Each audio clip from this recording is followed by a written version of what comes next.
Olá, seja bem-vindo ao podcast Bíblia Livre. Eu gostaria de agradecer vocês que têm feito os comentários nos nossos vídeos, têm deixado o seu like. Eu quero deixar de coração aqui o meu muito obrigado, tá? Por todo o engajamento que vocês têm dado nos nossos vídeos, tá? Nós estamos em mais um episódio, nosso 5º episódio do Bíblia Livre. Aqui nós falamos de Bíblia, né? Assuntos relacionados à igreja e tudo baseado na Bíblia. E hoje o meu convidado é o meu amigo, já conheço ele há alguns anos, Apóstolo Alexandre, da Vida Church, em Carapicuíba. Tudo bem, Apóstolo? Tudo bem, Seja bem-vindo, muito obrigado por aceitar o convite. Valeu, Gilson. Deus abençoe. Graça e paz para todos vocês, Deus abençoe grandemente. E eu tenho certeza que vai ser um tempo muito produtivo. Amém, eu também creio. Amém. Eu fico feliz, né, porque desde quando eu comecei esse projeto, Deus tem colocado no meu coração as pessoas, e eu oro mesmo, Apóstolo, perguntando para Deus quem eu devo levar, né, para esse projeto, porque é um projeto que eu creio que nasceu no coração de Deus. Boa. E eu tenho executado, e eu peço para o Senhor me mostrar as pessoas, e fico feliz porque Deus tem mostrado algumas pessoas que eu tenho admiração, que eu tenho inspiração, e você é um deles, Apóstolo. Obrigado, Amém, viu? Gilson. E hoje nós vamos tratar de um assunto sobre liderança, né, a liderança da igreja. Eu não sei porquê, mas os assuntos que nós estamos tratando aqui geralmente são um pouquinho polêmicos, né? Muito bom, tenho acompanhado. E eu não sei porque às vezes as pessoas, ou porque elas têm dúvidas, ou porque não são ensinadas, ou porque realmente as pessoas não leem, né, a Bíblia, a palavra do Senhor. Então eu gostaria, né, que você já contasse um pouquinho sobre a Vida Church, como começou o ministério, antes de a gente já entrar aqui no assunto. Legal. Então, a Vida Church é uma igreja que começou na nossa casa, nosso lar. É uma igreja de verdade bem familiar, né? Nós começamos com a nossa família e depois nós fomos estendendo a outras famílias. Começou a chegar uma galera em casa e, de repente, nasceu um projeto, né? Que até hoje a gente trabalha assim, cuidar de famílias. Atendemos o chamado do Senhor em 2006 para 2007. E no início nós denominávamos Igreja Novidade de Vida, né? E da pandemia para cá nós mudamos o nome da igreja para Vida Church. Eu tenho minha família, meus filhos todos no altar lá comigo. Já vou para, acho que praticamente aí quase... Rafael, Lucas, o Henrique e a Bia. Isso, Luiz Henrique, né, o mais velho. O Rafael, o Lucas é o meu filho do coração adotado. Tremendo menino. E a minha caçulinha Bia, 20 anos. Que bênção. É bom ter os uma filhos família no altar, né? maravilhosa. Eu creio que é um projeto do Senhor, né? Ter a família no altar, mas há um preço para se pagar também, né, Apóstolo? Eu creio que é assim, sabe, cara? Como nós vamos falar muito de liderança hoje, eu acho que a liderança de um cara começa na casa dele, de um ministro, sabe? Na casa dele. E uma vez eu, conversando com o pastor, eu achei muito interessante o que ele falou. Você mede a liderança de uma pessoa com a família dele do lado dele. É verdade. Um cara bem sucedido tem a família do lado. Então eu sou muito feliz, sabe, de ter uma igreja expressiva, mas ter uma família rendida também. É o episcopado, né? Aquele que deseja dirigir a igreja do Senhor tem que dirigir bem o seu lar, né? Verdade. Amém. Então vamos para a primeira pergunta aqui, Apóstolo. Vamos lá. Eu queria saber quais são as qualidades de um líder ele deve possuir, porque nós, quando vamos para uma igreja e nós precisamos, né, de uma transformação, a gente sabe que nós precisamos de uma liderança, de um norte, de um caminho, né, e automaticamente nós vamos nos deparar com pessoas, né, mas quando nós estamos dentro da igreja, que a gente é abraçado, que nós chegamos na igreja, nós somos expostos, né, aos ensinos e tudo mais, mas existe a figura, Sim. né, do líder dentro da igreja, do santo, né, daquele que recebeu um chamado de cuidar da igreja do Senhor. O que um líder desse deve possuir para dirigir uma igreja? Olha, eu acho que a primeira coisa que um líder tem que ter, ele tem que ter uma estrutura, um fundamento, né? E eu acho que o cara tem que ser exemplar, mas longe de perfeição. Porque ele é ser humano. Então, você lidar com uma pessoa que, na realidade, ele precisa usar uma capa, uma máscara, e ele não é nada daquilo, eu acho que, para mim, é uma deficiência já de uma liderança. Às vezes, a liderança busca aprovação pessoal e ele não consegue ter uma aprovação celestial. Entendi. Então, eu acho que a gente primeiro você foi chamado por Deus, então você tem que ter aquela forma de Cristo, o seu ministério. Então o líder precisa, acima de tudo, ter uma estrutura que eu falo que é uma estrutura pessoal, familiar, né? Uma liderança tem que ser pautada de verdade, biblicamente dizendo, né? No caráter de Cristo. Mas acontece também, às vezes, eu conversei com o apóstolo Fábio outro dia sobre o ministério apostólico, e a gente sabe que houve um crescimento muito grande de igrejas, pessoas abrindo igrejas, como se abre um comércio. Essas pessoas que abrem igreja desse tipo, como, eu recebi um chamado, mas às vezes não está preparado, isso acaba trazendo um peso para a pessoa, um líder que de repente não é um líder? Provavelmente. Eu acho que um peso para ele e para aqueles que ele vão liderar. Eu conheço muito líder que não queria ser líder, mas ele descobriu que existia uma liderança e um chamado na vida dele. Então, quando ele descobre que Deus tem algo com ele, ele vai ter que se aperfeiçoar, se adequar. E aí não vai ser mais propriamente o que ele tem, mas é o que Deus quer. Algumas lideranças, tem gente que nasce com liderança nata e outras aprendem a liderar, absorve as coisas. Tem pessoas como exemplo. E uma pessoa precisa se adequar em tudo isso daí. Porque senão ele traz consigo famílias que precisam de um norte e ele não tem um norte nem para ele. Então é bem aquela questão, né? Alguém que lidera, mas não lidera. Ele tem um nome, ele tem um cargo. Ele tem um nome de um líder, né? Alguém que está liderando, mas sem liderança. Então ele não consegue liderar nem a casa dele, mas ele agora ele tem famílias que ele precisa liderar.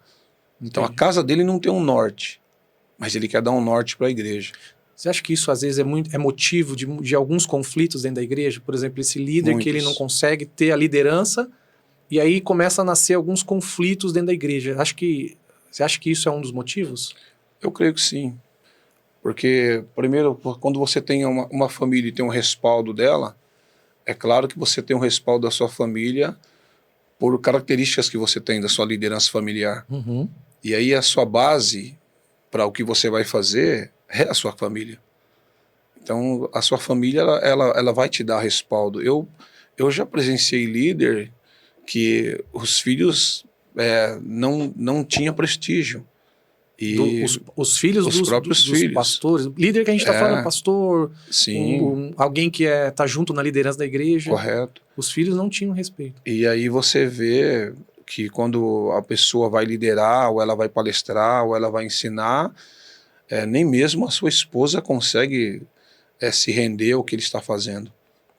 E não é a questão da autoridade dele, é a questão da vivência com ele. Eu falo para você que no começo do meu ministério foi complexo para mim, porque eu não vim de uma boa base familiar, e agora eu sou um pastor, mas eu não tinha nenhuma base para minha família, pessoalmente dizendo. Entendi. Então foi um chamamento para mim mudar também a minha vida. Eu poderia ter colocado uma máscara, uma capa e ser um líder na igreja e não ter o respaldo da minha família. Mas eu vi que era muito importante a estrutura da minha casa, do meu lar. E quando eu comecei, a me render para ser um bom marido, um bom pai, eu não vim de berço, né, sendo um bom pai. Eu tive que aprender a ser um bom pai. É porque é difícil, né? Ninguém nos explica como ser um bom pai, como ser um bom marido, né? A gente acaba tendo que aprender, né? É muito bom quando você vem de uma boa base familiar, você já vem formando uma liderança muito forte em você. Quando você não tem, você precisa se render. E eu precisei correr atrás, garimpar, me sujeitar. Para quê? Porque eu precisava ter o respaldo da minha esposa como um bom marido, dos meus filhos como um bom pai. E isso eu permiti ser destruído em mim para ser construído. Agora, eu vou dizer que eu tenho o respaldo da minha família para cuidar de um ministério e de outras famílias, né? E aí você começa a também ver que para você fazer a obra de Deus, o próprio apóstolo Paulo, em suas cartas, né, que dá estrutura para a igreja, fala que se um líder ele não cuidar bem da sua família, ele negou a sua fé. Negou a fé. É pior que ele que é incrédulo. Então, quer dizer que tem muito líder aí que está negando a fé. Deus, o problema da igreja é ele. Aí fica complicado, porque daí você vê a igreja lá desmoronando, famílias que acabam saindo machucadas, mais feridas ainda, E né? você está culpando alguém por isso. Acaba sendo... O líder que deveria ajudar a levar até Cristo acaba afastando, né? É verdade. Agora, em Mateus capítulo 18, do 15 ao 17, eu posso ler? Sim, Vai sim. dizer assim, ora... Se teu irmão pecar contra ti, vai e arrepende-o, e entre ti e ele só, se te ouvir, ganhastes um irmão. Mas se não te ouvir, leva ainda contigo um ou dois, para que pela boca de duas ou três testemunhas, toda a palavra seja confirmada. E se não escutar, diz-o à igreja, e se também não escutar a igreja, consideram como gentil e publicano. Ou seja, aqui está mostrando que uma pessoa que gera um conflito dentro da igreja, né? Eu quero perguntar para você, apóstolo, uma pessoa que gera esse tipo de conflito. Ele teve aqui 3 oportunidades para se consertar e para ter um conserto ali, de entrar de volta na caminhada. Na prática é assim? É assim que acontece na prática? Uma pessoa que gera um conflito, que gera um problema na igreja, é assim que acontece na prática ou não? Olha, geralmente não. Não. Porque eu primeiro creio que Deus levanta líder para resolver problemas. Né? Uhum. Um líder, você pode ver que quando Deus levanta o Moisés teve que lidar com muito problema. A galera que sai do Egito sai cheia de Egito dentro deles. Né? Tinham a promessa de Deus, mas eles tinham que permitir o Egito sair de dentro deles para poder se conectar a uma promessa. Certo. Então o líder tem que lidar com tudo isso, essa complexidade dentro das pessoas. E quando você coloca duas pessoas que têm problema entre si, para se resolver e você intermediar o assunto, você pode colocar como fala, acender um barril de pólvora. Uhum. Então não é diretamente fazer isso no primeiro embate. Eu creio que uma alusão que faz aqui no texto, até no versículo 17, fala sobre os gentios e publicanos. Sim. Primeiro que gentil era uma classe designada de pessoas pagãs. Certo. E aí você fala dos publicanos, que eram aquelas pessoas que eram judeu, mas trabalhavam por romano. Então era traidor da pátria. Certo. E você vai ver que você pegar duas pessoas nessa qualidade para conversar, você não vai chegar a um denominador comum. Então o líder precisa primeiro, ele tem que conhecer o estado das suas ovelhas. Ele tem que intermediar um assunto, talvez, ele tem que levar aquele cara a compreender o que ele está fazendo consigo mesmo. E depois a gente colocar as pessoas para que elas possam conversar entre si, mas para elas se resolverem. Porque os conflitos na igreja, as pessoas querem resolver o problema que o fulano causou, não a ofensa que eu recebi. Ou seja, ele acaba vendo sempre a vida do outro, mas ele não enxerga dele, né? É isso? Sim, eu tenho até uma opinião sobre isso, que a dificuldade que as pessoas têm para resolver um problema fora de si é o tamanho de Cristo que elas têm dentro dela. Então, o cara, talvez, ele tem Cristo dentro dele de uma forma muito rasa. E vai ser muito complicado você chamar ele para apontar que, independente do ofensor ter desferido algo contra ele, é como ele recebeu aquilo. Entendi. Então, dependendo do tamanho de Cristo dentro do cara, ele já está resolvido. Ele tem aquela questão, sabe? Esse cara tem uma resiliência tamanha dentro dele para resolver conflito. Então, tem pessoas que eles não vão ter essa resiliência. Então, você vai ter que ter um tratamento com ele à parte, com outro à parte, até que eles entendam, sabe, qual é o programa do evangelho dentro dele. Aí fica mais fácil para que depois a gente coloque essas duas pessoas para que eles, primeiro, antes de perdoar o irmão, já se perdoam. Entendi. Então, intermediar conflito assim, eu creio que, primeiro, o líder tem que estar resolvido dentro dele para poder colocar duas pessoas para tentar se resolver, né? Praticamente, você faz uma gestão de pessoas, né? A gente fala gestão porque é como parece que acontece dentro de uma empresa também, né? Você tem aqueles conflitos ali, aquela coisa do dia a dia. Só que a gente fala de uma empresa ali, a pessoa está ali recebendo para estar ali e muitas vezes ela engole certas coisas porque ela está lá pelo salário, mas dentro da igreja é muito mais complicado, né, Afonso? Porque... Sim, Gilson, porque sobre remuneração todo mundo se sujeita. Agora, debaixo de um chamado, você precisa conhecer quem te chamou. Ter certeza, né, do seu chamado, né? Então, eu falo assim, se você está remunerando uma pessoa, você chama ela e você fala o que você quer para ela. A intenção dela simplesmente é não sair. Você paga o salário dela, você tem direito. Agora, infelizmente, as pessoas ainda não alcançaram, muitos não alcançaram essa maturidade de fé para entender que um chamado é maior que ele. Entendi. É maior que a sua própria vida. Então, por causa do chamado, se sujeita. O próprio Paulo falou assim, que, né, por essa causa me coloco de joelhos. Então, não é todo mundo que se dobra por causa de uma causa. Tem gente que ele não engole uma situação mesmo estando dentro de uma causa. E agora tem pessoas que por causa da causa eles se sujeitam, que a causa é maior que ele. Então, esse é uma grande, eu acho assim, questão no evangelho, que ainda falta luz. Né, que as pessoas falam assim, mas eu não tenho que me sujeitar a tal coisa. Calma aí, cara, você não se sujeita porque você não conhece a causa.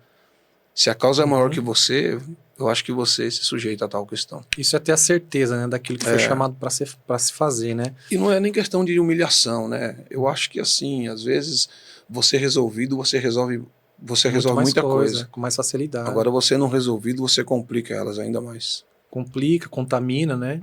E é uma das coisas que a gente vê dentro da igreja também, as dificuldades, às vezes, da liderança é lidar com essas coisas, né? Essa contaminação que às vezes há dentro da igreja. E a gente sabe que o diabo, ele age muito dentro da igreja, né, apóstolo? Ele age demais. Existem situações que a gente só vai descobrir quando a coisa já está acontecendo, a coisa já está pegando fogo. E nesse caso, quando a coisa já estourou, a coisa explodiu, a igreja já está ali com uma certa situação onde pessoas estão saindo, como reverter isso? Existe alguma... Dentro da palavra, será que existe alguma forma de tentar buscar essas pessoas? Porque a gente vê acontecendo com frequência isso. A questão do fermento, né, Gilson? Tem questões que assim, que você não provoca, você não criou, mas você resolve. Uhum. E uma liderança que está plantada dentro de um ministério, independente do erro de um líder que você colocou lá, a fatura é você que vai pagar. É sempre, né? Então, tem situações que o cara cometeu, você colocou o cara lá, mas o cara não vai assumir a culpa. Então você tem que assumir a culpa por ele, porque foi você quem colocou ele lá. E só que nessa questão aí, a pessoa atribui muitas vezes o problema a você. Uhum. Não é todo mundo que contorna uma situação dessa para se sujeitar e ficar ainda em um ministério. E tem gente saindo de ministério por coisa muito pouca. Pouca, né? Muito pouca mesmo. É que na realidade é quando a pessoa ainda não se encontrou dentro acho que de um programa de fé. Porque quando de verdade Deus me direcionou para algo, eu tenho que ser igual Josué, só vou me mover daqui se Deus ordenar. Uhum. Mas hoje tem gente que por pouca coisa eles estão abandonando, sabe, o programa de fé, levando suas famílias sei lá para onde. Mas tem coisas que o líder não vai conseguir resolver. Certo. Se a pessoa teve todo o tempo para ela poder se conhecer Jesus, e você tem que trabalhar para revelar Jesus para ela. E se ela não teve Cristo revelado, então eu vou dizer para você que um vento vira tempestade. E tem pastor tentando resolver, sabe, tempestade na vida de pessoas que simplesmente ele tem que deixar embora. Entendi. Às vezes tem que deixar soltar para sentir a vontade de voltar, muitas vezes, né? Eu acho que o ministério tem que dar toda a base de conhecimento para que as pessoas elas possam conhecer a Jesus e aprender também a lidar com complexidade, porque você lidar com o ser humano todo dia você descobre uma coisa diferente. É um mundo bem complexo, mas você precisa capacitar uma igreja, instruir ela para que ela seja uma igreja, né? O ser humano é um projeto complicado, né? Muito. Tanto que Deus já acabou com o mundo, salvou ali uma família só para dar uma resetada, né? E parece que ainda assim é um projeto bem complicado. Isso. Até que ponto a gente pode entender a humildade de um líder? Porque a gente está falando de situações dentro da igreja que são complicadas, delicadas, né? Mas um líder, ele não pode ser eu entendo, o senhor me corrige se eu estiver errado, mas um líder, ele não pode ser omisso, mas ao mesmo tempo também ele não pode ser uma pessoa rígida demais, aquela coisa de opressão. Mas até que ponto nós podemos entender a humildade de um líder, né, como Cristo? Até que ponto as pessoas possam enxergar, né, esse modelo de humildade a serviço das pessoas? Porque às vezes as pessoas confundem. O apóstolo Alexandre é meu líder, então ele está aqui para me servir. Mas a tua humildade, eu acabo confundindo isso e acabo entrando em situações, em coisas que eu não deveria. E então, como Até que ponto isso como as pessoas podem enxergar o que é humildade, o que é servidão? Bom, eu acho que o líder tem que ser um modelo de servo da igreja. Amém. Né? Na realidade, quando Deus te ungiu para algo, ou uma liderança te colocou dentro do departamento, você tem que ser o exemplo daquele local. Uhum. E você, de verdade, é um molde. Né? Então, aquilo que você está ensinando para que as pessoas façam, eles vão aprender com você fazendo. É a carta lida por todos, né, de Isso, Coríntios. né? Na realidade, tem muita gente para ser chefe, né? Só delegar. Uhum. O chefe fala vai, o líder fala vamos. E tem essa diferença. não é verdade? E a gente não cresceu com aquela fala dos pais dizendo assim, manda quem pode, obedece quem tem juízo. Né? Faça o que eu mando, não faça o que eu faço. Nossa. Isso não funciona. Na prática, isso na realidade, numa liderança, é assim, o exemplo dado é a maior carta que pode ler. Uhum. Portanto, que tem um texto que fala assim, ensina o teu filho no caminho que ele deve andar. Não é somente o caminho. Embora na tradução você possa ler ensina o teu filho o caminho, mas literalmente está dizendo ensina o teu filho no caminho. Porque o maior exemplo de uma criança do que ele não pode fazer é vendo você não fazer. E quando você faz e fala para ele, se eu pegar você fazendo, você está dizendo para ele, mas eu faço, você também pode fazer. É verdade. Então tem líder que fala, que prega bem a humildade, mas como que ele pratica essa humildade? Ele ensina a servir, mas eu nunca vi você servindo. Então quando eu sirvo alguém, quando eu cuido de alguém, eu estou dizendo para aquela pessoa, né, eu sou um modelo para você fazer isso. Uhum. Então essa questão de um líder, né, ele quer que a igreja se movimente em tal coisa, então esse tal coisa ele tem que ser. Ele tem que ser o molde para isso acontecer. Ele não vai fazer, né, a vida inteira, mas tem pequenas coisas que apontam para grandes coisas que a igreja vai fazer, porque te viu fazendo e você prestigia aquilo ali. É um exemplo, né? Cristo foi exemplo para os discípulos dele, né? Isso. E que a gente vê que as pessoas confundem, eu vejo que as pessoas confundem um pouco essa questão do humilde, né? Do líder que é humilde, mas não humilde. Eu não sei, eu acho que as pessoas confundem um pouco a questão da humildade com liberdade. Aquela questão, sabe? Eu sou acessível. Acho que todo líder deve ser acessível, né? Então o apóstolo Alexandre ele é acessível, ele conversa com todo mundo dentro da igreja. Mas com essa humildade, até onde eu posso ir, né? Até onde existe o respeito, até onde eu posso... Porque eu acho que as pessoas confundem isso um pouco, ou não? Confunde porque não é todo mundo que pode entrar no universo de uma liderança. Não é todo mundo que pode ir na tua casa, não é todo mundo que vai sentar com você na mesa. Tem pessoas que, quando descobrir a sua humanidade, ele talvez não respeita mais a sua espiritualidade. Pode até te desnudar, né? Você também toma água, você come pizza. Então tem pessoa que acha que a vida de um líder é uma vida, sabe... Perfeita. E um líder é um ser humano também. Mas um líder precisa ser acessível. Ele precisa estar no meio, sabe, das ovelhas, sabe, sentir a necessidade delas e elas conhecerem também o teu cheiro. Sim. Então, quando o líder não vive isso, ele deixa as pessoas, de uma certa forma, criar algumas narrativas a respeito dele. É isso, é aí que vai começar a ser o conflito, né? Isso. Começa numa conversinha, num burburinho. Infelizmente, a liderança já fica exposta, né? Você precisa estar no meio das pessoas que você quer que elas cresçam. Sim. Porque as pessoas não vão crescer com a sua ausência, elas vão crescer com a sua presença, é o seu toque, é o seu trabalhar. Você pode ver que Jesus, 3 anos e meio do seu ministério, o maior tempo que ele teve de ministério foi à mesa com seus discípulos, dando a eles de verdade o que comer de forma espiritual e participando de forma física com eles também à mesa. Eu vejo, você fala muito sobre mesa, apóstolo. Eu vejo, né, o conteúdo das pregações, os vídeos. Esse contexto de mesa, isso tem a ver com a intimidade também, com aquilo que você estava falando, né? Sobre o que Cristo fazia com os discípulos dele. Esse tempo de mesa, ele é importante para a liderança e para as pessoas que estão na igreja, essas que estão... É fundamental. As pessoas podem conhecer você de altar, mas elas vão receber sua revelação na mesa. Eu acho que uma mensagem poderosa no altar, mas uma mensagem reveladora é na mesa. Uau. A mesa é o lugar onde você amplia a pessoa. E também onde você permite a pessoa te conhecer melhor e onde você conhece melhor ela.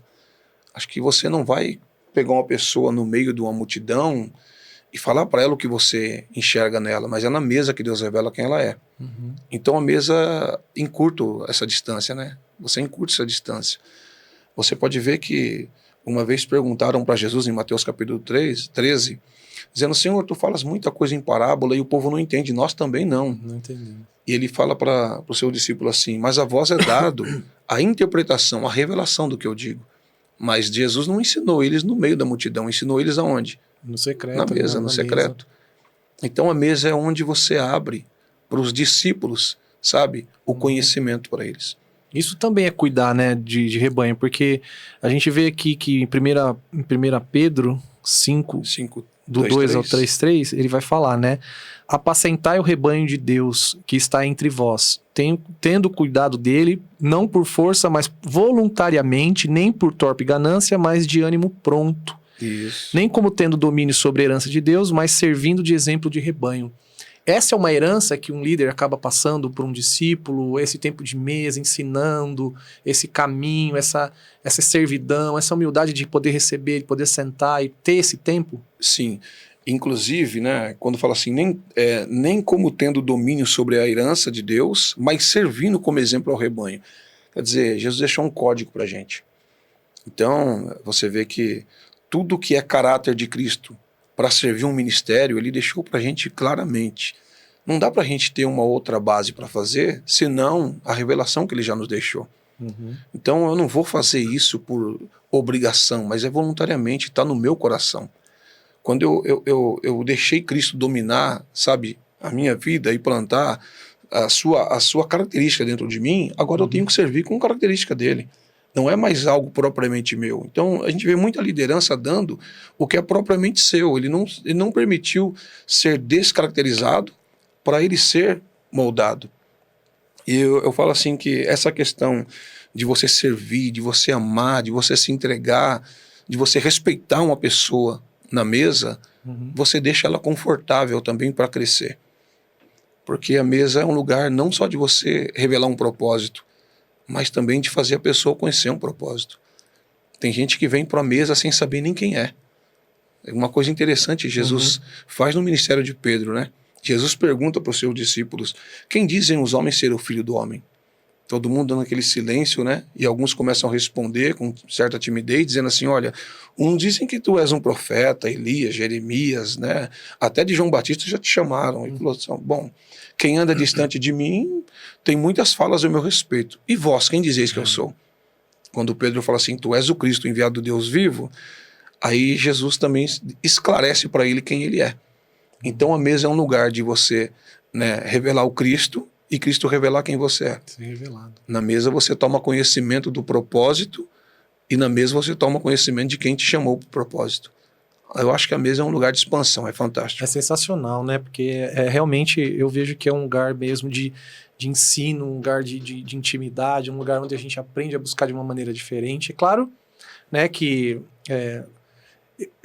será que entra naquela questão que todos são chamados, mas poucos são os escolhidos? Nessa questão? Olha, Gilson, a gente não consegue fazer uma certa seleção, né? Mas eu tenho uma convicção, sabe? Quando Deus criou Adão, ele colocou, sabe, aquela coisa de liderança muito nata dentro do cara. E falou para ele assim: dominai sobre todas as coisas. Então, o Adão é o arquétipo, né? De toda a criação. Então, se ele é um molde da criação, todo ser humano tem uma liderança dentro de si. Deus não criou ninguém desprovido de um propósito, de um plano. Só que algumas pessoas não conseguem desenvolver dentro disso daí o que Deus falou para Adão: dominar sobre todas as coisas. Dominar é liderar, é governar. Tem pessoas que têm dificuldade de acessar essa questão, sabe, de eu sou um líder, eu também tenho governo. Quando ele se converte a Cristo, tem áreas da vida dele que ficam intocáveis ainda. Então, por essa dificuldade que ele tem de se conectar, ele se sujeita a uma série de coisas, mas ele não vai deixar, né, elevar essa questão de liderança que ele tem, que já é do seu nascimento. Nessa questão, né, que a pessoa às vezes ela tem dificuldade de acessar, ela tem dificuldade de entender essa liderança nata, né, que já vem da natureza adâmica. Como um líder deve enxergar isso e conseguir olhar para essa pessoa e falar assim: essa pessoa é um líder. mas ela não sabe que ela é um líder. Como desenvolver essa pessoa além desse tempo de mesa? Existem estratégias, existem, segundo a palavra, formas de trazer essa pessoa e fazer ela enxergar que ela é realmente uma líder, uma pessoa que nasceu para ser líder, porque, como você disse, realmente tem gente que não sabe o que é. Olha, a gente tem os temperamentos, né? Dentro dessa questão do temperamento, tem gente que ele é líder nato.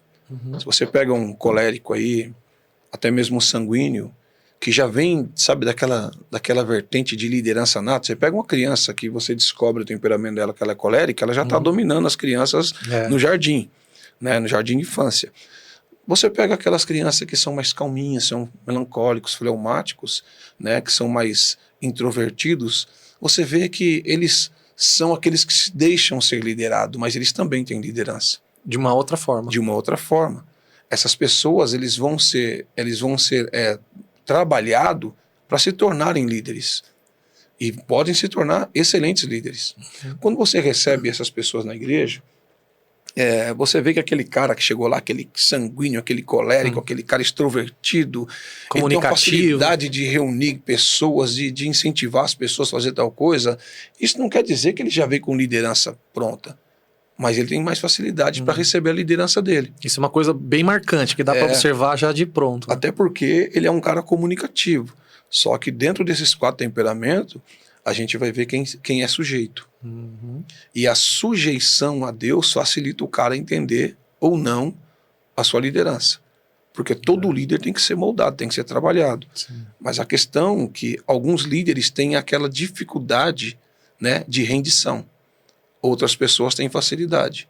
Aí, o que você precisa fazer para que você explore essa liderança? Você recebeu aquela pedrinha bruta, você tem que transformar numa joia rara. Mas ele precisa ir para onde? Precisa ir para a sala, ele precisa ir para a mesa, ele precisa agora se adequar, né, à leitura, a estudos, porque você sabe que... Aí nesse filtro muita gente já fica para trás, já né? tem gente que vai ficando para trás, porque ele fala assim, cara, eu não quero fazer tudo isso. É muita cobrança, né? Mas se você colocar ele sobre remuneração, aí muda. Ele cresce, porque ele fala assim, eu quero ganhar mais, então eu tenho que aprender. Mas aí você fala para ele que a igreja é o melhor ambiente para treinar o cara para liderança em qualquer outro lugar. É verdade. Então tem gente que pega rapidinho. É verdade. Tem outros que vai demorar uma cara e depois fala assim, a igreja estava me ensinando, eu não sabia. Eu ainda falo que a igreja é o lugar ideal para formar pessoas. Tem gente que vai fazer pedagogia e fica um tempão para conseguir fazer um discurso. E tem pessoas que aprendem na igreja. Tá ali dando oportunidade. Tá ali, o cara já assumiu uma escola na igreja, vai cuidar de departamentos, e o cara já está aguçando a liderança dele. O cara não conseguia falar com ninguém, daqui a pouco tem uma célula na casa dele, ele já consegue se comunicar. Mas esse cara foi para onde? Para explorar essa liderança dele. Ele foi para departamentos que ajudam ele a fazer isso. Então, direcionado para a coisa certa. Não dá para você obrigar ninguém a estudar, mas tem pessoa que se obriga. Isso é importante, né? Porque a pessoa ela precisa conhecer essa questão, né? Primeiro, eu entendo assim, que antes de eu ser um líder, Deus vai me colocar para servir um líder. Antes de eu ser um grande homem de Deus, Deus vai me colocar para eu servir um grande homem de Deus. Josué e Moisés. Eliseu e Elias, né? Então a gente sabe que há uma coisa, a Bíblia, há uma legitimidade nisso, porque é bíblico. E quando a pessoa não entende isso, a gente percebe que falta leitura, falta conhecimento, né? Falta o cuidado. E aí agora a gente falava de conflito, mas e de repente quando o conflito é uma coisa, de repente, eu entendo que às vezes um conflito é uma coisa que aconteceu ali, meio isolado, tal, começa a dar um burburinho e tal, mas quando é um problema de pecado na igreja, quando há uma coisa que envolve problemas morais, envolve coisas muito mais profundas na igreja, como que a gente resolve dessa maneira? Que maneira que a gente resolve isso, apóstolo? Ô, Jussão, eu entendo assim que a gente precisa aprender a trabalhar 2 coisas aqui. Eu vou lidar com o pecado do pecador. O pecador, eu tenho que entender que eu estou falando com uma pessoa. Né? E o que aquela pessoa praticou, eu tenho que ensinar ela que aquela prática ela não cabe mais para a vida nova que ele está vivendo. Uhum. Tem gente que ainda tem como hábito um pecado e outros, de vez em quando, cometem um acidente. Eu falo assim que o discipulado, o cuidado, sabe? Você ter uma pessoa assim que você fala para ela, você é importante para mim, você é importante para Deus, eu acho que isso deixa a pessoa um pouco mais confortável até para lidar com certas coisas imorais. Uhum. Não é todo mundo que consegue chegar na sua liderança e abrir o seu coração e falar para ser tratado de forma radical. Porque com o pecado eu tenho que ser radical, mas com o pecador eu tenho que tratar com amor. É verdade. Entendeu? E às vezes o líder vai tratar com o pecador de forma radical. Mas calma aí, se eu for radical com um cara sem ele ter conhecimento do que ele praticou, ele vai embora. E às vezes é uma coisa que ele cometeu que ele nem sabia que era, mas sendo um pecado imoral, a coisa que a gente está acostumado, que muitas vezes é a prostituição, a pornografia, né? Que tanto homem quanto mulher se envolve com isso. A pessoa precisa entender isso de uma maneira clara e ter um arrependimento. Sim, ela tem que Porque isso entender. passa por um vício, né? Isso é um tipo de vício, né? Ela tem que entender, mas a gente costuma classificar alguns pecados como muito grave e tem outros pecados que são tão agravantes e alguns líderes trabalham de uma forma mais amena.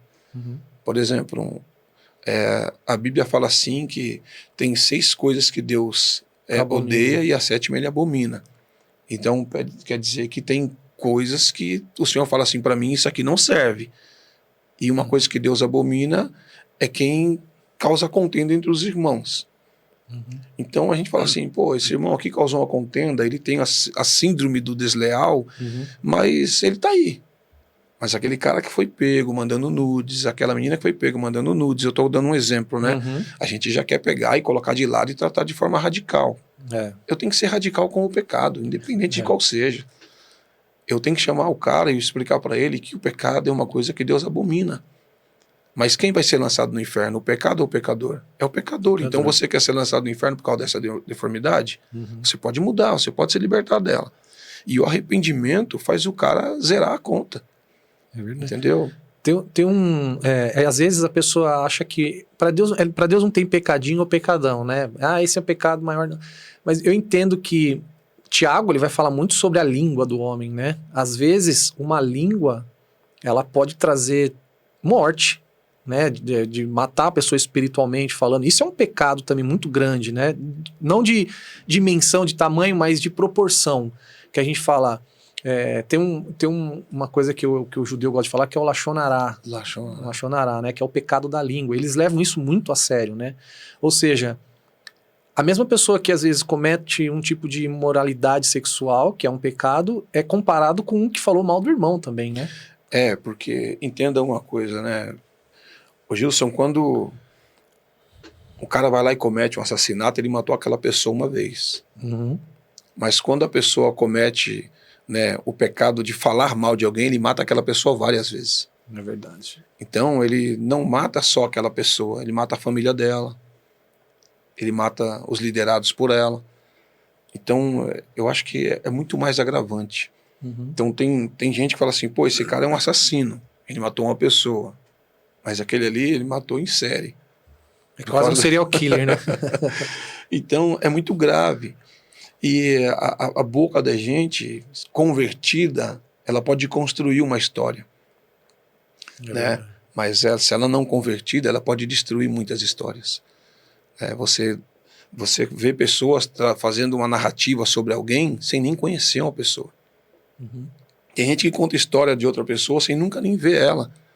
Porque ele tem o hábito, né? Já é dela, né? Da essência de ficar falando. É da essência dela. Não é uma coisa que ela aprendeu agora. É uma coisa que está dentro dela. E isso daí tem que ser trabalhado de uma forma que a pessoa tem que enxergar. Enxergar com os olhos de Cristo. Como Jesus vê isso? Então, se o cara não for radical nessa ótica, simplesmente ele fala, não tem necessidade de mudar isso. Mas interessante que Tiago fala assim, que não pode jorrar 2 águas da mesma fonte. E uma boca não pode, ao mesmo tempo que abençoa, também amaldiçoar. Não pode jorrar 2 tipos de água. Então quer dizer que o cara, no mesmo dia que ele libera um decreto, ele também, né, ele lança uma falência da vida de alguém. Essa questão, eu acho que é uma questão muito de conversão mesmo. Da pessoa realmente conhecer a Cristo, de ter realmente a essência do Espírito Santo. Verdade. Para conhecer. Em 1 Coríntios, capítulo 12, 4 e 7, vai dizer assim, ó, há diferentes tipos de dons, mas o Espírito é o mesmo. Há diferentes tipos de ministérios, mas o Senhor é o mesmo. Há diferentes formas de atuação, mas é o mesmo Deus quem efetua tudo em todos. A cada um, porém, é dada a manifestação do Espírito visando ao bem comum.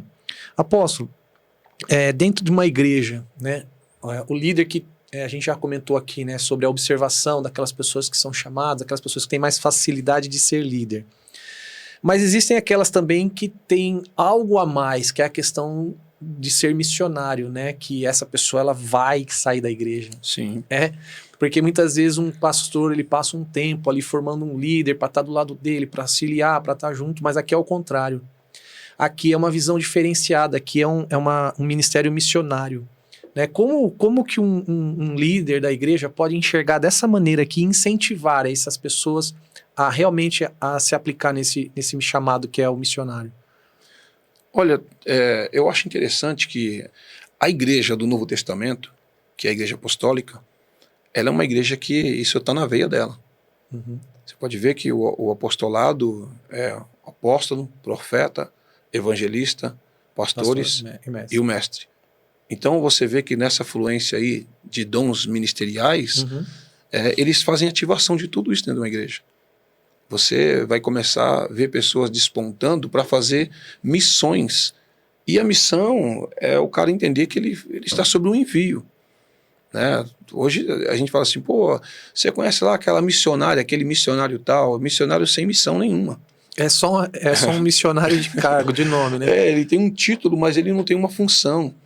Né? E você dá muitas vezes um título para uma pessoa que ele não tem aquilo na veia dele. E a gente conhece que hoje igrejas convencionais que não têm o seu, sabe, a sua veia apostólica, ela não consegue entender de verdade essa questão que é esse chamado da missão. Mas ela envia pessoas para fazer missão no campo. Um apóstolo, ele é diferente de um missionário, né? Porque ambos saem, né? Para abrir, para... existe uma diferença, né? É que a missão é você ser comissionado para algo, né? O apóstolo é um dom para ele servir o ministério e aperfeiçoar os santos. Um fundamentador, né? O próprio apóstolo Paulo, você vê que Paulo ele foi comissionado. O apóstolo Paulo que estava em missões. Né? Você pode conhecer um pastor que está em missão. Então ele foi comissionado para algo. Mas essa questão de missão, eu acho que tem que estar na veia de um cristão. De fazer missão. Isso é o ID? É o ID. Às vezes você não vai atravessar o continente, mas você tem a ciência que você tem que fazer missão onde você está. De repente você faz missão no seu bairro. De repente você recebe, sabe, aquele de Deus e você vai fazer missão em algumas casas de caridade e vai começar a desenvolver o seu ministério, o seu ID. Então, sabe, eu acho que Deus vai começar a confiar a quem tem isso na veia para ir um pouco mais longe. Eu vi que na pandemia, o Thiago Lobos, né, que é bem conhecido no marketing digital, ele usava muito esse termo, né, o missionário digital, né, que são aquelas pessoas que hoje estão... O que a gente está fazendo aqui, né, esse projeto acaba sendo um trabalho missionário, porque é para o mundo inteiro aqui, mas a pessoa precisa também ter uma compreensão disso, né, porque... De verdade, apóstolo, eu já conheci pessoas que se intitulavam missionário, mas só queriam se aproveitar das pessoas. Só queriam tirar vantagens, chegando falando que eram missionários e que precisava de tal coisa, precisava daquilo, mas eram mais querendo se aproveitar das pessoas. Então, é que essa questão hoje você vê muito missionário pregando em igreja. Né? E você sabe que o missionário vai trabalhar em campo. É diferente. É diferente. Não dentro da igreja. O missionário, ele está para atender o chamado eclésia. É da porta da minha igreja para fora. E aí você vê o cara ele viajando para pregar a igreja. E aí, a igreja que tem pastor, para cuidar da igreja, para ensinar a igreja, o cara tá lá, agenda aberta. Mas isso também não é culpa do pastor também, por falta de entendimento, de chamar esse missionário para pregar? É a cultura da igreja. A cultura da igreja. O nosso chamado hoje para plantar uma igreja apostólica, ele vai entrar em conflito com a igreja de hoje, porque a igreja de hoje ela tem todo um sinete romano. Né? O romanismo, sei lá, está ativado dentro de igrejas ainda. Então, para você ativar uma igreja de forma apostólica, para que isso venha fluir dentro de uma igreja, é um desafio muito grande. Porque isso aqui é ativação de ministério. Você tem um apóstolo na igreja, você tem um profeta na igreja, ele começa a ativar as pessoas a fazer. Daqui a pouco você vê que gente que nem sabia quem era, começa a descobrir quem é. Aí você fala assim, pô, aquele irmãozinho, eu tenho, né, na Vida Church mesmo, a gente tem um projeto que é a Esperança na Rua. O projeto, ele nasceu, sabe, no coração da igreja, e aí despertou pessoas para servir com esse chamado. E hoje tem pessoas que trabalham e vão fazer, na pandemia mesmo, em 2020, muitas pessoas saíram para a rua, na parte da manhã voltavam à noite. Era café da manhã, era almoço, era visita durante a tarde, levando janta, e eles não pararam de fazer isso. Hoje eles têm um centro assistencial num campo de futebol, que os garotos vêm para aprender a jogar futebol, mas também vêm para receber uma cultura cristã. Você falou uma coisa que me chamou a atenção, que é essa questão do missionário pregando dentro da igreja. A gente acabou de ler em 1 Coríntios, que fala que o mesmo Espírito que atua aqui, né? Quando isso acontece dentro da igreja, realmente não há uma ativação do Espírito Santo ali, porque se o pastor ele entende que o missionário deve estar em campo, eu tô voltando a esse assunto, porque eu já vi esse tipo de coisa acontecer. A pessoa que é chamada para uma coisa, mas ela está fazendo outra. E o santo da igreja, o pastor, né? Falta entendimento para ele, porque se um espírito que testifica, nesse caso não testificou, porque se ele sabe que o missionário deve estar em campo, por que ele está chamando para ministrar? Por que ele está chamando para pregar? É que assim, os dons ministeriais e os dons espirituais, eles precisam estar a serviço da igreja. Tá. Tudo isso aí para causar o quê? Maturidade. Você vê lá que quando fala isso em Efésios 4:13, parece que é para aperfeiçoamento dos santos. Então, às vezes a pessoa, ela tem um dom fluindo na igreja, mas ela não consegue direcionar o dom para que é na igreja. A pessoa tem um ministério que pode fluir na igreja, mas ela não consegue direcionar para que é na igreja também. Tá. Então a igreja, ao invés de crescer e maturar, a igreja fica mais menina do que era. Porque se você tem uma ferramenta na sua mão e não sabe para que usar, Não vai servir para nada. não vai servir para nada. Então tem pessoas que têm o ministério, têm o dom, têm o chamado, mas falta o pastor ter a revelação. Entendi. Então tem ministério que simplesmente tem a ferramenta na mão e não sabe como usar. Entendi. E é uma coisa delicada, né? Porque às vezes você vê que a igreja tem tudo para deslanchar, a igreja tem tudo para crescer. Existe o trabalho já evangelístico ali sendo feito, tudo, mas aí fica barrando numa coisa que é onde não deveria ser, né? Deus envia os trabalhadores e o pastor não tem a visão de como utilizar. Que é onde fala, né? Porque Jesus mesmo fala que há trabalho, mas falta trabalhadores. E aí no caso aí tem trabalhadores, mas é a mesma coisa de pegar uma colher de pedreiro e tentar derrubar uma parede, a ferramenta é errada. A Bíblia ainda fala assim, rogai ao Senhor da Seara para que mande o quê? Trabalhadores. Então, quando você ora para que Deus envie pessoas para se submeter ao serviço, nem sempre vai vir gente qualificada ao serviço. Porque quando chega gente muito qualificado, ele chega com a sua identidade de ministério. Ele não se sujeita à identidade do seu ministério. Mas você pode ver que Deus envia pessoas leais. E o leal, ele se qualifica bem. Mas às vezes o qualificado não tem lealdade para aquilo. E essa questão é interessante, porque você recebe uma pessoa leal e ela se sujeita a algo, né? E ela aprende a isso fazer porque a intenção dela é glorificar a Deus com o dom. Ela tem essa visão, né? Mas às vezes você recebe uma pessoa que ele tem condições de fazer, mas ele não se dobra como tem que ser feito. Porque toda igreja tem sua identidade, tem sua leitura, tem sua forma de trabalhar. Liturgia. E quando eu chego em um ministério que está fluindo de uma maneira, eu não posso descaracterizar para fluir do meu jeito. Então existem pessoas, às vezes, que eles poderiam se encaixar muito bem, mas eles não se sujeitam para que isso aconteça. E tem tantos detalhes, né, que acontecem dentro de uma liderança da igreja, que eu fico triste às vezes quando eu vejo pessoas falando mal de liderança, saindo maldizendo. Há um preço muito grande para se pagar, né, apóstolo? No começo você estava falando dos teus filhos que estão no altar e tudo mais. E o senhor fica triste quando isso acontece? Olha, o pastor que fala, Gilson, que não fica triste, ele é o homem de ferro. Não existe, né? Mas ele fica triste. Uhum. Mas o tamanho, como eu disse a você, volto a dizer, o tamanho de Cristo dentro de um líder resolve ele. Uhum. Porque um líder, como eu disse para você, tem que resolver problema. A gente é ser humano, isso dói. E na realidade, às vezes, você vê que é atribuído a uma pessoa o que ele não fez. Ou às vezes ele fez e também não foi perdoado. Uhum. Né? O líder ensina as pessoas a perdoar tantas coisas, né? Mas às vezes a pessoa não consegue perdoar o mínimo que ele faz. Mas eu digo, com tudo isso acontecendo, a gente tem que aprender que no meio das pessoas que estão chegando ali, também tem o joio. Uhum. Né? E interessante que o joio você não tira, mas você pode tirar quem semeia ele. Uau. Então Jesus falou assim, olha, deixa aí, que né, já está aqui no meio, e quando chegar a época de colher, é eu que vou separar o que é joio e o que é trigo. Mas às vezes a gente não tira quem está semeando. Então você não pode mexer no que foi plantado. Você acaba indo na causa, mas não no causador, né? Isso. A gente não pode mexer no que foi plantado, mas pode mexer em quem está semeando. Uhum. E tem pessoas que eles são enviados com essa síndrome da deslealdade, para eles plantarem situações para entristecer uma liderança, porque uma liderança que não atua mais no fulgor, ele vai simplesmente deixar as coisas monótonas dentro de uma igreja. Sim. Mas aí um líder também tem que ter posicionamento. É uma coisa até que eu estava conversando com meus discípulos ontem, né? Uhum. Por exemplo, a igreja é um lugar público? Eu digo que não é. Não é público. Não é público.